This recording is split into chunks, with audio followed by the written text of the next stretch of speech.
Hello and welcome to Macro Bites, the economics and politics podcast from Aberdeen. My name is Paul Diggle, Deputy Chief Economist here at Aberdeen.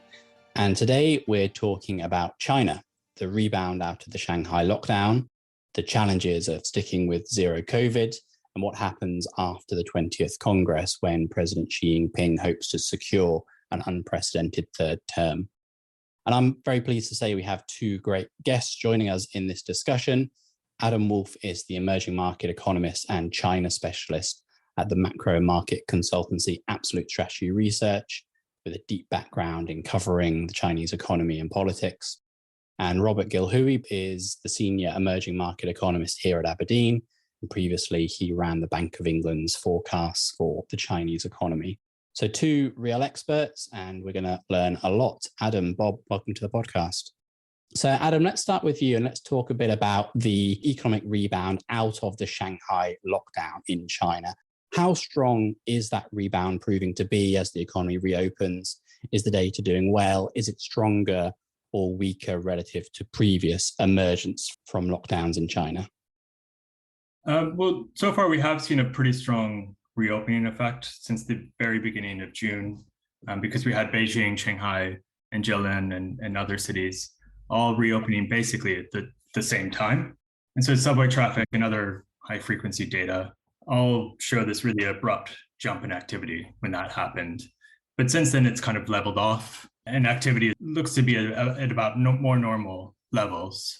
There are some signs that we're seeing, pent up consumer demand being released, at least in the June data, with auto sales jumping by about 20% year on year after contracting the previous 2 months. But I think from here, it's really unclear which way the economy is going to go. Most importantly, I guess the big question is China going to stumble back into a lockdown situation? Do we have these newer variants of Omicron spreading that look like they're more contagious? And just in the past week or so, we've seen Shanghai and Xi'an and a few other cities reimposing some restrictions. And so if cities do go back into lockdown, then growth is obviously going to suffer again. And I guess another question would be, beyond this reopening effect, how much damage has zero COVID and these kind of periodic and rolling lockdowns, how much damage has that done to consumer sentiment? Because if you look at the survey data from Q2, it was just pretty much awful across the board. You had record low consumer confidence, record low confidence in household incomes, record low bank loan demand, and everything was basically at record lows. But obviously that was distorted by the lockdowns in the largest cities. And there are some signs in the harder data of an improvement with housing sales picking back up, loan growth looking relatively strong in June. And so it does seem like sentiment is improving, but I think that there's probably an upper limit to how much that sentiment can improve. And so how sustainable this recovery can really be from here. Absolutely. And Bob, are you expecting this recovery to be durable when zero COVID's still in place? I mean, we're already seeing, as Adam highlighted, a few areas and cities experience renewed outbreaks of COVID. How long can this rebound continue while we've still got the zero COVID policy ongoing? Yeah, I think at least in the near term, prospects seem reasonably good, and I'd agree with a lot of what Adam has just said. I mean, just the normalization of activity, I guess, to some extent, should drive like a fairly decent sequential rebound in terms of growth going into Q3. We're still expecting a contraction in Q2, but obviously a lot depends on how frequently these restrictions and lockdowns are going to be needed to maintain the kind of dynamic zero COVID. I'm certainly hopeful anyway that this kind of more highly attentive policy would avoid the disruption on the kind of the scale that we've seen in Shanghai going forward. But I do still think it implies fairly frequent targeted restrictions, which could kind of average out as a moderate headwind, but shouldn't necessarily impede that overall recovery. But you raised the question about how durable it is. Well, I guess it's not just the zero COVID credit that's kind of dominating our view at the moment, but how China proceeds also with kind of other sides, like the regulatory changes around property, which still looks kind of very, very weak. How China's potentially as well kind of faring as we go into 2023 and potentially, there with our US recession risks crystallize as well towards the end of the year. So there's a lot of kind of, I think, big risks on that front. So let's get into some of those questions then that will affect the durableness or otherwise of this recovery. And as we've been saying, how long zero COVID actually remains in place is clearly absolutely critical. Adam, what needs to happen then for China to eventually turn away from zero COVID? What do authorities need to do to eventually pull back from the zero COVID? I mean, is it just more vaccine rollout? What are we wanting to see? It's a little bit difficult to say, I think, just because it's as much a political decision as it is a public health decision. On the politics side, I think it's pretty clear. We have the National Party Congress later this year, where the top leadership is going to be turned over. So that seems to suggest that we're not going to see any major change in policy before October or maybe November at the earliest. And that's just because they want political stability ahead of that important Congress, right? They can't afford a huge outbreak. Yeah, exactly. They wouldn't want to go into that Congress with an outbreak underway. Yeah. And then on the public health side, I think you're right that the key criteria has to be vaccination rates. So some studies based on the recent outbreak in Hong Kong suggest that the Chinese inactivated vaccines do work about as well as the mRNA vaccines, but only with the booster jab, which is 2 doses, they don't work nearly as well. So China's vaccination rates are very high, with more than 90% of the population having 2 jabs, but less than 60% actually have the booster jab. And for those over 60, only 80% actually got 2 jabs, but a little bit more than 60 actually have been boosted. So they're a little bit better on that side. And I think that you would have to see at least 85% of those, especially in the over 60 age bracket, being fully boosted before there could be a significant relaxation of policy. And is that a quick process? Because one kind of imagines Chinese policymakers as being able to do mass programs like that at speed, but it sounds like actually it's gone more slowly than in many other economies. Yeah, I think the problem has gotten worse lately, not better. And part of that is because as we saw these outbreaks in Shanghai and Beijing, that's really encouraged other cities beyond just the 2 largest to ramp up their mass testing protocols. And that's redirected a lot of resources from vaccinating people to testing for COVID. And so they really need to find a way to do both, which means that it just puts even more fiscal pressure on local governments who are struggling to cope with a collapsing housing market and falling tax revenue due to all of the tax rebates that they've done to offer stimulus for this year. And so the pace is slowed to the extent that it's probably going to be the middle of next year, if they keep this pace, that they could hit some sort of 85% vaccination rate and feel confident that they can reopen the economy more safely. Bob, are there chances that even that timeline, that mid-2023 reopening slips, say if China want to do an Omicron-specific vaccine, are there risks that actually zero COVID becomes a semi-permanent feature of China? Probably not semi-permanent, but I think there is a pretty good chance that zero COVID actually persists for longer. It's my central case that they'll move away from it sort of a bit after the 20th Congress, but I do see a few key risks.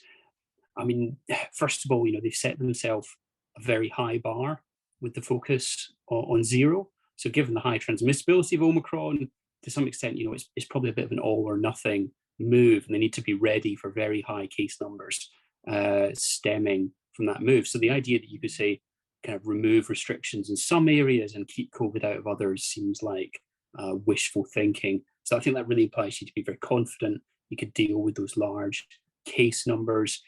We generally believe, there's worse healthcare coverage in rural areas. These also have a slightly higher share of the elderly population in them.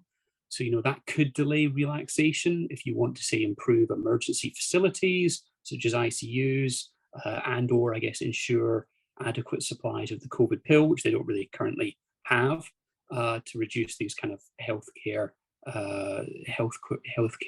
kind of strains. I'm not quite sure the very latest numbers, but as of about April, China had about 400 makeshift hospitals with capacity for about 500,000 kind of in the process of being constructed or being kind of near to be constructed. So it's possible that that's a little bit of a barrier. I mean, briefly going to your kind of point about the semi-permanence, I mean, if you were to go a little bit more, slightly more conspiracy theory-like, one might wonder whether testing itself has actually created some sort of vested interest within China. So, it's estimated there are 11 billion tests conducted in Q2, but 250,000 testing booths also constructed. I'd roll back that conspiracy. I think on a slightly more serious note, the point is just, they've invested a lot in this infrastructure. Maybe at the margin, that might keep you going with zero COVID for a little bit longer because you've kind of already got the infrastructure set up and in place. Yeah, if nothing else, as Adam says, it pulls resources away from the vaccine rollout itself. So let's talk then about fiscal and monetary policy support, which has been done in China partially to offset this negative economic drag from COVID. And Bob, we're talking on a day when China has just printed some pretty strong credit growth numbers. What are authorities doing exactly in terms of offsetting policy support? Yeah, over the course of this year, we've seen PBOC easing a bit at the margin. But I think the big trend is the kind of increasing policy pivot towards fiscal support. So, I think that is kind of broadly consistent with the view that monetary policy is maybe a bit ineffective at countering the sort of supply shocks and COVID-related restrictions that have been put in place. But, also illustrative, I think the authorities still want to hold the line a bit on de-risking, particularly on real estate there. So a bit wary of kind of pump priming the economy too aggressively when you're facing a big supply shock. And you mentioned it there, Paul. Consistent with that shift to fiscal, just got the Chinese credit data super strong in June, coming out at almost 5.2 trillion RMB. Definitely helped by the government's drive to issue 2022's local government bonds by end of June. Indeed, that pushed up government bond issuance and the credit data to a record high of 1.6 trillion. I think maybe most interestingly, and it's not been confirmed, but we've had reports by Bloomberg that Chinese authorities are considering moving around about 1.5 trillion RMB of 2023's special local government bond issuance into the second half of 2022. Now, that's quite an unusual move. Normally the special local government bond issuance brings maybe forward a bit of issuance out of the fiscal year into the calendar year, so your sort of March to Jan period. But moving it into the second half this year, I think really speaks about kind of a much more kind of maybe additional fiscal stimulus rather than just a kind of simple reprofiling as it's kind of being badged or kind of mulled over at the moment. Adam, should we think of this stimulus then as fully offsetting the drag from zero COVID? Is China in that sense a net positive for kind of the rest of the world, the global economy, or is it the case that while you've still got this health situation going on, it's very hard for credit stimulus, for fiscal expansion to gain traction? How should we think about that balance? I think so far that most of the stimulus that we've seen out of China has really been aimed at balance sheet repair or keeping businesses in operation and not really at juicing up activity. And on that front, on the monetary side, it's been somewhat less effective than on the fiscal side, where you've seen a lot of the monetary support really getting trapped in the financial system. And so interbank rates are very low, but up until June anyway, credit growth had been pretty sluggish. And on the fiscal side, things have been a bit more helpful, but a lot of that stimulus has come from just tax cuts. Again, reducing the burden for businesses so that fewer will go out of business as a result of the slowdown. In terms of juicing up demand, really that's just concentrated on infrastructure financing, which is kind of the classic Chinese playbook. And that should provide some offset for the construction sector from this contraction in property investment. But net, that's not going to create a lot of demand for the global economy. But I do think, what Bob was talking about is probably important for the next 6 months, is that China's fiscal support is really running out of room in a lot of ways. So China runs or manages its fiscal system around this system of bond quotas, where the Ministry of Finance puts out a number for how many bonds it's going to issue for the year. And no matter what happens with the real economy, that's how many bonds they issue. And because growth has been worse than expected, local governments have exhausted this year's quota already. So unless that quota from 23 is brought forward or the 2022 quota is expanded, local governments are facing a fiscal cliff basically for the rest of this year. And then next year, the Ministry of Finance itself faces a pretty severe fiscal cliff because it raised about 3 trillion RMB from other kind of one-off revenue sources. Like the PBOC contributed over 1 trillion RMB from its profits over the past 3 years to the government this year, and other measures that it just won't be able to repeat. And so they really need to figure something else out to keep this support going for the next 6 to 9 months. Otherwise, the fiscal policy is going to run into a wall.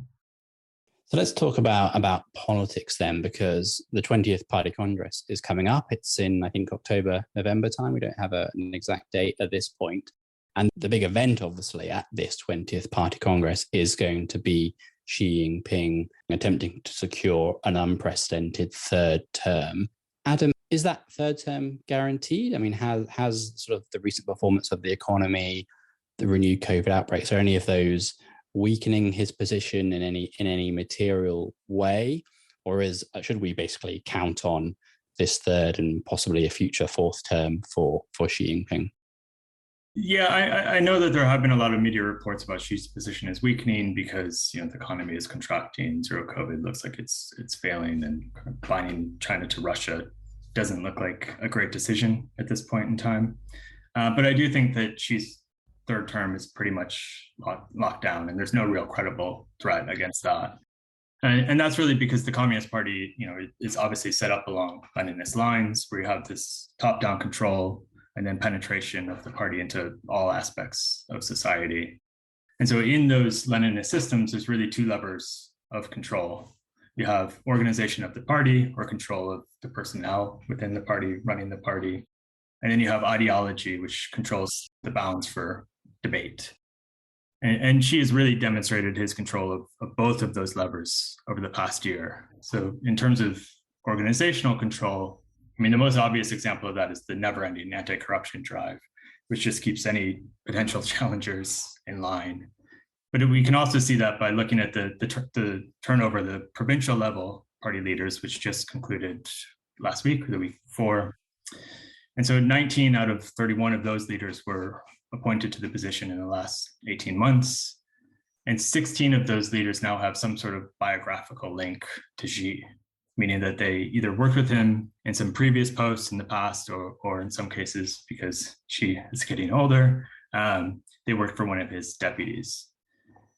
And that's up from 10 leaders ahead of the 2017 National Party Congress. So, increasingly the party elites are all coming from Xi's team, if you want to call it that. And then in terms of ideological control, the party passed a resolution on party history in November of last year, which was only the third time they've published a document like that. So it was a pretty big deal.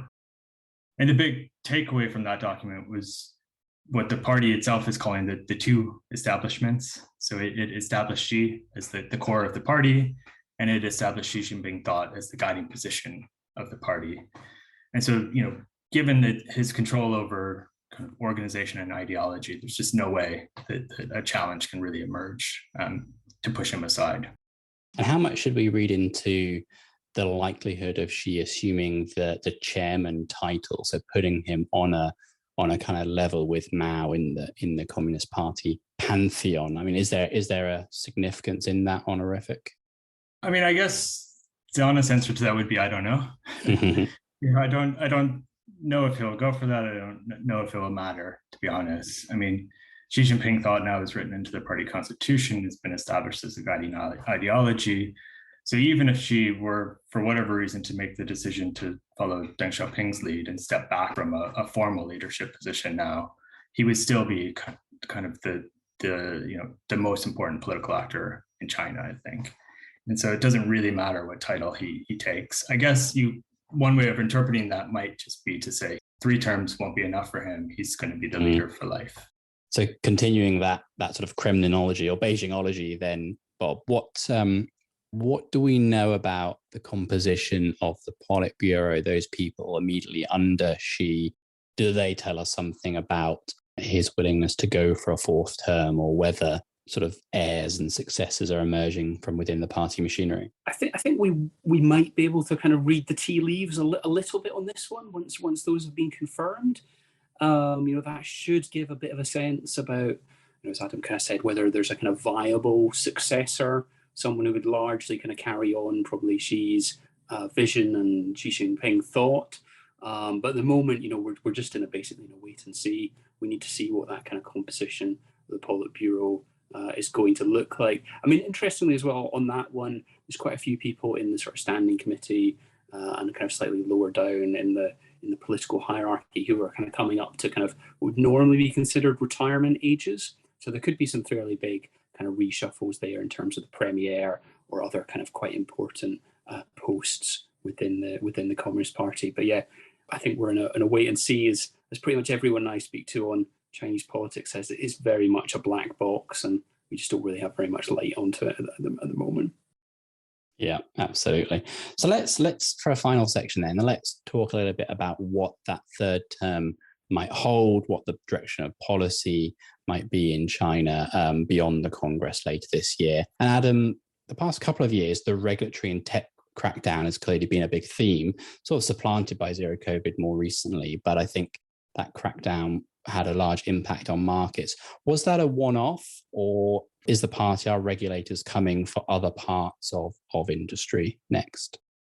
Well, I think it was a one-off in the sense that we're not going to have that exact round of regulation again, and then not necessarily aimed at the same companies in the second round.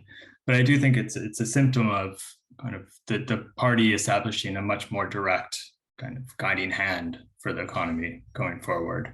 And I guess kind of that fits within Xi Jinping's vision of where he's trying to push the country as a whole over the next 15 years or however long he plans to stay in office. I guess his vision of kind of what he's trying to accomplish, I think you can kind of put into 3 bullet points. So obviously the ultimate goal is national rejuvenation, or China reestablishing its global leadership position. And the next would be that right now we're going through this period of significant geopolitical and technological changes, or what the party always calls changes unseen in a century, which creates this opportunity for China. And so what Xi has really been pushing, or the top leadership in the party has been pushing, is that everybody needs to pull behind Xi Jinping's leadership to seize that opportunity. And I think it's that final step that's really going to guide everything. That within industries, especially those that touch technology or manufacturing, if they're falling out of line with that vision for the future, we will probably see more regulatory pressure on those industries going forward. And what about growth targets then, Bob? So China is fairly unlikely to meet its growth target this year, given the weakness earlier on. Is China post-growth targets and focusing on other policy priorities, or are they going to still be a big part of what the economy is doing? It's a really good question. I think for now they're still kind of clinging on to the growth targets, but we have seen this gradual shift in policies and emphasis from the authorities. More emphasis on social cohesion, which is common prosperity, and then more emphasis as well on what I could call resilience. So that could include both the domestic economy in terms of like de-risking property, but also kind of more resilience, less dependence on the West, and that kind of fits in the mold of kind of dual circulation as well. But there's maybe a few hints here that the growth targets certainly matter less than they used to. I mean, last year's growth target of 6% was amazingly easy to hit. If there'd been no quarter-on-quarter growth from Q1 to Q4, GDP still would have come in at 6%, just due to the base effects. So that could hint maybe a little bit the growth targets are kind of on the way out. That said, I've been a little bit surprised at some of the recent reaffirmations of this year's target. As you've said, does look to us like it's going to be out of sight. And then also it's kind of shock-proofing the economy to some extent, including kind of making it more resilient to tensions with the US. That might well be at a cost the kind of authorities are willing to pay. But we do also need to be a bit mindful. There's still kind of various high-level policy goals around growth, such as making China a moderately prosperous society, and some of these are, of course, still dependent on kind of growth rates remaining very high. And I'd probably just add on to that, there's still a geopolitical element to growth too. China's hard and soft power is directly related, I think, in many ways, to the size of its economy. So there are still kind of reasons to kind of go for growth in that sense too. Brilliant. Adam Wolfe from Absolute Strategy Research, Bob Gilhooly from here at Aberdeen. Thank you both for some fascinating insights, certainly some interesting months and years to come in China and its impact on the world. And thank you to you for listening to Macro Bites. We'd love you to like or subscribe to the podcast on your platform of choice. But until next time, goodbye and good luck out there.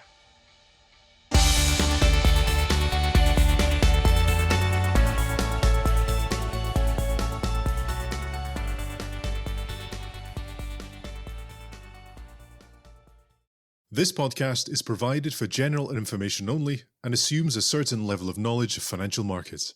It is provided for information purposes only and should not be considered as an offer, investment, recommendation, or solicitation to deal in any of the investments or products mentioned herein, and does not constitute investment research. The views in this podcast are those of the contributors at the time of publication and do not necessarily reflect those of Aberdeen. The value of investments and the income from them can go down as well as up, and investors may get back less than the amount invested. Past performance is not a guide to future returns, return projections, or estimates, and provide no guarantee of future results.